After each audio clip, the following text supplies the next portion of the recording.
সুপ্রিয় শিক্ষার্থীরা কেমন আছো সবাই? বিভীষণের প্রতি মেঘনাদ কবিতার দ্বিতীয় অংশে সবাইকে স্বাগত জানাচ্ছি। এর প্রথম অংশটা আমরা ক্লাস নিয়েছি। যারা দেখেছো অসংখ্য ধন্যবাদ। আর যারা এখনো ওই ক্লাসটা করোনি, নিচে লিংক দিয়ে দেবো, সেখান দিক থেকে আশা করি দেখে নেবে। ঠিক আছে? তো আমাদের আজকের ক্লাসের এই অংশটুকু বুঝতে হলে অবশ্যই তোমাকে কবিতার পার্ট 1 ভিডিওটা দেখতে হবে। তো আশা করি সেটি দেখেই তোমরা এই ক্লাসটা শুরু করবে। ঠিক আছে? তো চলো আমরা পরবর্তী অংশে কি ঘটেছিল সেই ব্যাপারটা আমরা একটু দেখি। খেয়াল করো। দেব দৈত্য নর রণে স্বচক্ষে দেখেছ রক্ষশ্রেষ্ঠ পরাক্রম দাসে। এখানে দেখো, দেব মানে দৈব বা দেবতা। এখানে বুঝে এটা দ্বারা কি? দেবতা। এর পরবর্তী দেখো দৈত্য। নর শব্দের অর্থ হচ্ছে মানুষ। দৈত্য শব্দের অর্থ আশা করি বুঝবা। নর শব্দের অর্থ হচ্ছে মানুষ। নর শব্দের অর্থ হচ্ছে মানুষ। দেব দৈত্য নর রণে। রণে শব্দের অর্থ হচ্ছে যুদ্ধে। যুদ্ধে। স্বচক্ষে। স্বচক্ষে মানে কি? নিজের চোখে দেখেছে রক্ষশ্রেষ্ঠ। অর্থাৎ তুমি তো দেখছো দেবতা, দৈত্য, মানুষ এদেরকে যুদ্ধে তুমি নিজ চোখেই দেখেছো রক্ষশ্রেষ্ঠ। এখানে রক্ষশ্রেষ্ঠকে সে হচ্ছে বিভীষণ। নামগুলো যেভাবে বলছি ওভাবে করে নোট করবা। রক্ষশ্রেষ্ঠ পরাক্রম দাসের। দাসের মানে কাকের? কার? মেঘনাদের। অর্থাৎ মেঘনাদ বলতেছে যে চাচা, তুমি তো দেখছো যুদ্ধে আমি কিভাবে আক্রমণ করছি। পরাক্রম দাসের অর্থাৎ কিভাবে আমি আক্রমণ করছি কাদেরকে? দেবতা, দৈত্য, মানুষ এদেরকে। কি দেখি ডরিবে এ দাস হেন দুর্বল মানবে। আমি কি দেখে একটা সামান্য দুর্বল মানুষকে, এই যে মানবে মানে মানুষকে, দেখে ভয় পাবো। কি দেখি ডরিবে এ দাস, অর্থাৎ কি দেখে আমি ভয় পাবো। হেন দুর্বল মানবে, এরকম একটা দুর্বল মানুষকে। এ মানুষটা কে? লক্ষণ। নিকুম্ভিলা যজ্ঞাগারে প্রগলবে পশিল দম্বি। নিকুম্ভিলা যজ্ঞাগার, ওই যে যেখানে যজ্ঞ করে আমরা বলছিলাম, অর্থাৎ পূজা করে, তার নাম হচ্ছে নিকুম্ভিলা। যজ্ঞ শব্দের অর্থ হচ্ছে পূজা, যেখানে পূজা করা হয়। প্রগলবে। প্রগলবে মানে হচ্ছে নির্ভীক চিত্তে। একটু লিখে দিচ্ছি, খেয়াল করবা। নির্ভীক চিত্তে অর্থাৎ ভয় ছাড়া। পশিল শব্দের অর্থ হচ্ছে প্রবেশ করলো। প্রবেশ করলো। দম্বি। দম্বি মানে দম্ভ বা অহংকারের সাথে। দম্বি শব্দের অর্থ হচ্ছে অহংকার। অর্থাৎ বলতেছে যে নিকুম্বিলা যজ্ঞাগারে প্রগলবে পশিল দম্বি। নিকুম্বিলা যজ্ঞাগারে যেখানে আমি পূজা করছি তার নাম হচ্ছে নিকুম্ভিলা। সেই যজ্ঞাগারে প্রগলবে পশিল, অহংকারের সাথে নির্ভীক চিত্তে প্রবেশ করলো। আজ্ঞা করো দাসে। আজ্ঞা করো মানে কি? অনুমতি দাও। আজ্ঞা করো মানে অনুমতি দাও। দাসে, দাসকে একটু বলো তো। এটা তোমাদের কাছে আমি কোশ্চেন রেখে গেলাম। দাসকে একটু চিন্তা করে বলবা। আমরা এর আগেও বলছি দাসকে। স্লাইডের শেষে আমি আরেকবার বলে দেব। আজ্ঞা করো দাসে শাস্তি নরাদমে। যে তুমি আমাকে আদেশ করো, আমি এই নরাধমকে শাস্তি দেব। শাস্তি নরাদমে। এই নরাধমকে, এটা একটু আমরা খেয়াল করব, এই নরাধম হচ্ছে লক্ষণ। এই নরাধমকে সে হচ্ছে লক্ষণ। তব জন্মপুরে। তব জন্মপুরে মানে হচ্ছে কি? এই জন্মভূমিতে বা তোমার জন্মভূমিতে তা তো পদার্পণ করে। পদার্পণ করে মানে কি? পা রাখে বনবাসী। এই যে খেয়াল করে দেখো, রাম লক্ষণ যে বনবাসী ছিল, এটা আমি পার্ট 1-এ বলে আসছি। সেটা যদি ভালোভাবে খেয়াল করো তাহলেই বুঝে যাবে যে এই কথাটার অর্থ কি। যে আমার জন্মভূমিতে একটা বনবাসী প্রবেশ করে। এটা কি মেঘনাদের জন্য কি অনেক বেশি খারাপ লাগার বিষয় না? তাদেরটা হচ্ছে রাজ্য, কনক লঙ্কা, অর্থাৎ স্বর্গীয় উদ্যান, স্বর্ণ দ্বারা তৈরি করা বাগান। বিষয়টা এরকম, সেখানে একটা বনবাসী প্রবেশ করছে। তখন সে বলতেছে, হে বিধাত নন্দন কাননে ভ্রমে দুরাচার দৈত্য। নন্দন কানন। নন্দন কানন মানে কি? সুন্দর বাগান। নন্দন কানন শব্দের অর্থ হচ্ছে সুন্দর বাগান। নন্দন শব্দের অর্থ হচ্ছে সুন্দর, কানন শব্দের অর্থ হচ্ছে বাগান। নন্দন কানন। ভ্রমে। ভ্রমে শব্দের অর্থ হচ্ছে ভ্রমণ করে। ভ্রম শব্দের অর্থ হচ্ছে ভ্রমণ করে। নন্দন কাননে ভ্রমে দুরাচার দৈত্য। দুরাচার দৈত্য মানে কি? খারাপ দৈত্য। প্রফুল্ল কমলে কীট বাস। প্রফুল্ল মানে হচ্ছে সুন্দরভাবে ফুটে থাকা, কমল শব্দের অর্থ হচ্ছে পদ্মফুল, কমল শব্দের অর্থ হচ্ছে পদ্মফুল, পদ্মফুল। কীটবাস অর্থাৎ বলতেছে যে প্রফুল্ল কমলে কীটবাস, সুন্দরভাবে ফুটে থাকা একটা পদ্মফুলের ভিতরে কীটবাস মানে পোকা। তার পরবর্তী লাইনটা এখানে হয়তো দেখা যাচ্ছে না, একটু এটা ইয়া করে নিবা, বুঝে নিবা বইয়ের ভেতরে আমি বলে দিচ্ছি। প্রফুল্ল কমলে কীটবাস। এরপরে বলতেছে কহতাত সহিব কেমনে, এই লাইনটা এখানে নিচে আছে হচ্ছে কহতাত সহিব কেমনে। এর পরবর্তীতে হেন অপমান আমি ভাতৃপুত্র তব, চাচাকে বলতেছে ভাতিজাই অর্থাৎ মেঘনাদ বিভীষণকে বলতেছে যে কিভাবে আমি এই অপমান সহ্য করব, ভাতৃপুত্র তব তোমার। এটা আগের স্লাইডে আমরা একটু দেখাই দিতে পারবো, সরি একটু খেয়াল করবা। এই যে এখানে দেখো, এই যে লাইনটা এখানে আছে, কহতা তো সহিব কেমনে, ঠিক আছে, সহিব কেমনে। এরপর লাইন হেন অপমান আমি ভাতৃপুত্র তব, অর্থাৎ এই অপমান আমি কিভাবে সহ্য করব তোমার ভাইয়ের ছেলে হয়ে, অর্থাৎ চাচাকে একটু আসলে ইমপ্রেস করার ট্রাই করতেছে, ভাতৃপুত্র তব। এরপরে চাচাকে বলতেছে তুমিও হে রক্ষমণি সহিছ কেমনে, রক্ষমণিকে বিভীষণ, রক্ষমণিটাকে একটু এখানে খেয়াল করবা, রক্ষমণি হচ্ছে বিভীষণ, রক্ষমণি হচ্ছে বিভীষণ, তুমিও হে রক্ষমণি সহিছ কেমনে। এর পরবর্তীতে এই কথাগুলো বলছে মেঘনাদ তার চাচা বিভীষণকে। এখন বিভীষণ উত্তর দিবে কিভাবে একটু খেয়াল করবা। মহামন্ত্র বলে যথা নম্র শিরফণি, মহামন্ত্র অর্থাৎ মহান যে মন্ত্র, এই মন্ত্রটা যখন পাঠ করে, বলে মানে বলার পরে, যথা মানে যেমন, নম্র শির মাথা নত করে, ফণি, ফণি শব্দের অর্থ হচ্ছে সাপ। এখানে একটা তুলনা দেওয়া হচ্ছে মূলত, একটু খেয়াল করবা। মহামন্ত্র বলে যথা নম্রশির ফণি, অর্থাৎ মহান যে মন্ত্র তা পাঠ করলে একটা সাপ যেভাবে মাথা নত করে আসে, সাপের উপর যখন মন্ত্র পাঠ করা হয় সাপ যেভাবে মাথা নত করে আসে সেইভাবে মলিন বদন লাজে, বদন মানে হচ্ছে চেহারা, বদন শব্দের অর্থ হচ্ছে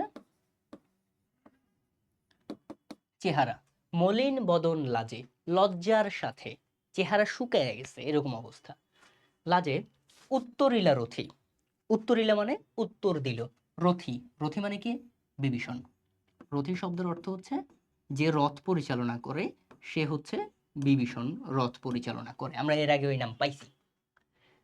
বলতেছে রাবণ অনুজ, রাবণ অনুজ শব্দের অর্থ হচ্ছে রাবণের ছোট ভাই, রাবণের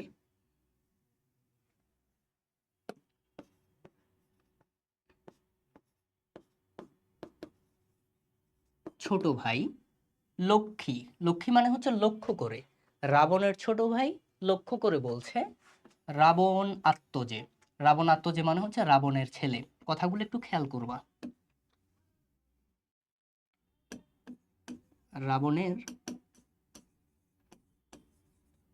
ছেলে অর্থাৎ রাবণ অনুজ লক্ষ্মী রাবণ আত্মজে, রাবণের ছোট ভাই রাবণের ছেলেকে লক্ষ্য করে বলছে, কি বলছে, নহি দোষী আমি বৎস, বৃথা ভর্ৎস মোরে তুমি, অর্থাৎ চাচা বিভীষণ এখন উত্তর দিচ্ছে যে বৎস আমি দোষী না, বৃথা তুমি আমাকে ভৎসনা বা তিরস্কার করছো। এই যে ভৎস শব্দের অর্থ হচ্ছে তিরস্কার বা ভর্ৎসনা, আমরা তিরস্কার শব্দটাই লিখি, এটা আমাদের সহজবোধ্য, তিরস্কার। নহি দোষী আমি বৎস, বৃথা ভর্ৎস মোরে তুমি, নিজ কর্মদোষে হায় মজাইলায় কনক লঙ্কা রাজা, মজিলা আপনি, এখানে মহিলা উঠছে না, মহিলা হবে না মজিলা হবে শব্দটা, শব্দটা একটু চেঞ্জ করে নিবা, ঠিক আছে। আচ্ছা, নহি দোষী আমি বৎস, বৃথা ভর্ৎস মোরে তুমি, নিজ কর্মদোষে হায় মজাইলায় কনক লঙ্কা রাজা, মজিলা আপনি, অর্থাৎ আমি নিজে দোষী না, তোমরাই তোমাদের দোষের দ্বারা দূষিত হইছ, নিজ কর্মদোষে মজিলা, মজাইলে কনক লঙ্কা রাজা, অর্থাৎ স্বর্গীয় যে কনক লঙ্কা তার রাজা অর্থাৎ রাবণ এবং তোমরা, আপনি, আপনি মানে তোমরা নিজেরাই, তোমরা নিজেরাই দোষ করছো, নিজেরাই আসলে দোষী হইছো, আমি দোষী না। কেন একটু খেয়াল করে দেখো, বিরত সতত পাপে দেবকুল, বিরত মানে কি বিরত থাকে, সতত মানে হচ্ছে সর্বদা, পাপে দেবকুল, দেবতারা সবসময় পাপ থেকে বিরত থাকে, দেবতারা সবসময় পাপ থেকে দূরে থাকে, এরকম কথা বলছে এখানে। বিরত সতত পাপে দেবকুল, অর্থাৎ পাপ থেকে দেবতারা সবসময় দূরে থাকে। এবে পাপপূর্ণ লঙ্কাপুরী, কিন্তু এই লঙ্কাপুরী এখন পাপে পরিপূর্ণ হয়ে গেছে। কেন? ওই যে মনে আছে সীতাকে যে রাবণ হরণ করেছে, এই যে বিষয়টা, এটার কারণেই মূলত লঙ্কা এখন পাপে পরিপূর্ণ হয়ে গেছে। প্রলয়ে যেমতি বসুধা ডুবিছে, এখানে খেয়াল করে দেখো, প্রলয়ে যেমতি অর্থাৎ প্রলয়ে যেমন ভাবে, প্রলয় শব্দের অর্থ হচ্ছে পৃথিবী ধ্বংসকাল, মহাকাল। পৃথিবী যখন ধ্বংস হয় সেই সময় যেমতি যেভাবে, বসুধা, বসুধা শব্দের অর্থ হচ্ছে পৃথিবী, বসুধা শব্দের অর্থ হচ্ছে পৃথিবী। প্রলয়ে যেমতি বসুধা ডুবিছে, লঙ্কা এ কাল সলিলে, কাল সলিল মানে কি? খারাপ পানি। কাল সলিল শব্দের অর্থ হচ্ছে খারাপ পানি, ঠিক আছে, খারাপ পানি। অর্থাৎ পৃথিবী ধ্বংসের সময় পৃথিবীতে যেভাবে খারাপ পানিতে পরিপূর্ণ হয়ে যায়, একই রকম ভাবে এই লঙ্কাপুরীতে এখন পাপে পরিপূর্ণ হয়ে গেছে। তার পরবর্তীতে আমরা দেখব,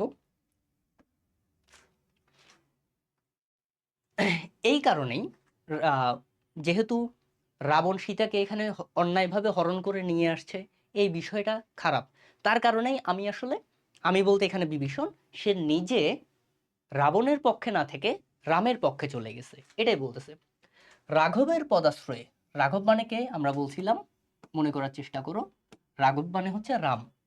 রাঘবের পদাশ্রয়ে অর্থাৎ পায়ের আশ্রয়ে, রক্ষার্থে আশ্রয়িতেই আমি, এই জন্যই লঙ্কা এখন যেহেতু পাপে পরিপূর্ণ হয়ে গেছে, তাই আমি রাঘবের পায়ের আশ্রয়ে, রক্ষার্থে আশ্রয়িতেই আমি।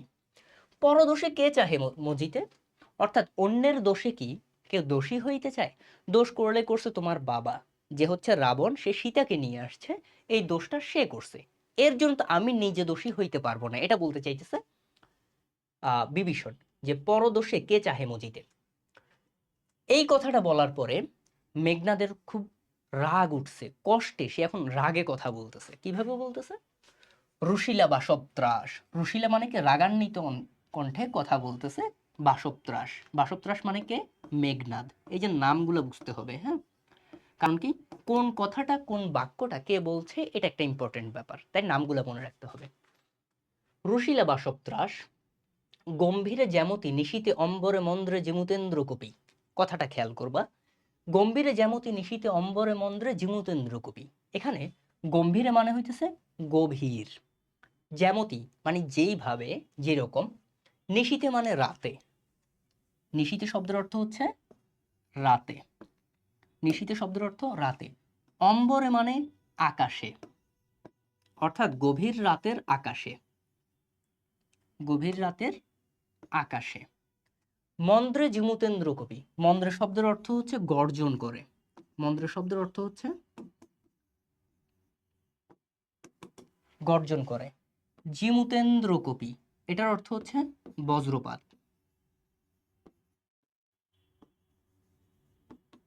অর্থাৎ গভীর রাতের আকাশে যেভাবে বজ্রপাতে গর্জন করে ওঠে, এইভাবে করে মেঘনাদ বলছে। কি বলছে?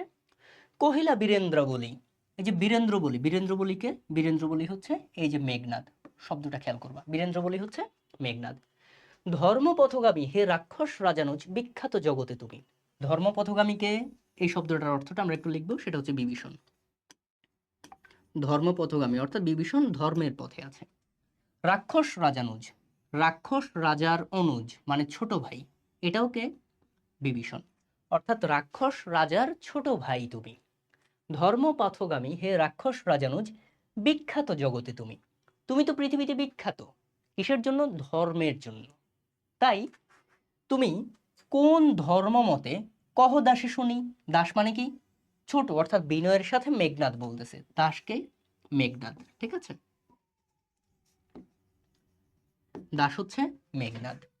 কোন ধর্ম মতে কহ দাসে শুনি, জ্ঞাতিত্ব ভ্রাতৃত্ব জাতি সকলে দিলা জলাঞ্জলি।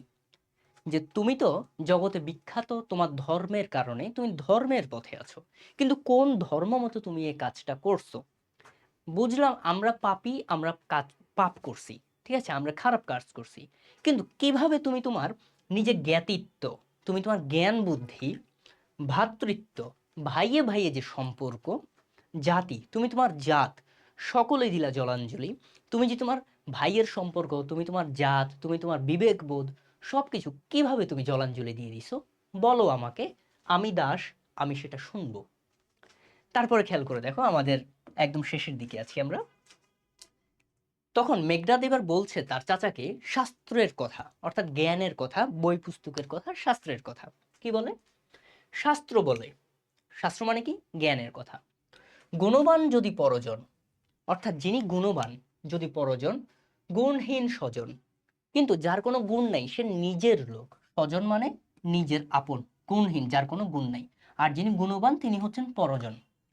তথাপি নির্গুণ স্বজন শ্রেয়, তারপরেও, তথাপি শব্দের অর্থ হচ্ছে তারপরেও, নির্গুণ স্বজন শ্রেয়, শ্রেয় শব্দের অর্থ হচ্ছে শ্রেষ্ঠ, শ্রেয় শব্দের অর্থ হচ্ছে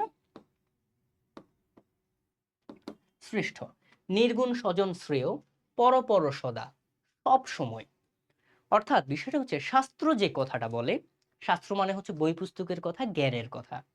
গুণবান যদি পরজন, যার গুণ আছে সে পর, গুণহীন স্বজন, যার কোনো গুণ নাই সে নিজের, তথাপি নির্গুণ স্বজন শ্রেয়, তারপরেও নিজের স্বজন, নিজের আপন যে, সেই শ্রেষ্ঠ, পরপর সদা, সব সময়ের জন্য।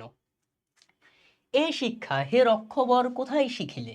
রক্ষবর মানে হচ্ছে বিভীষণকে বোঝাচ্ছে, ঠিক আছে, তাহলে এখানে রক্ষবরকে বিভীষণ। কিন্তু এ শিক্ষা হে রক্ষবর কোথায় শিখিলে? কিন্তু এই শিক্ষাটা তুমি কোথায় শিখছো চাচা? কিন্তু বৃথা গঞ্জি তোমার, তারপরেও তোমাকে কি করি না, গঞ্জনা বা তিরস্কার করি না। গঞ্জনা শব্দের অর্থ হচ্ছে তিরস্কার,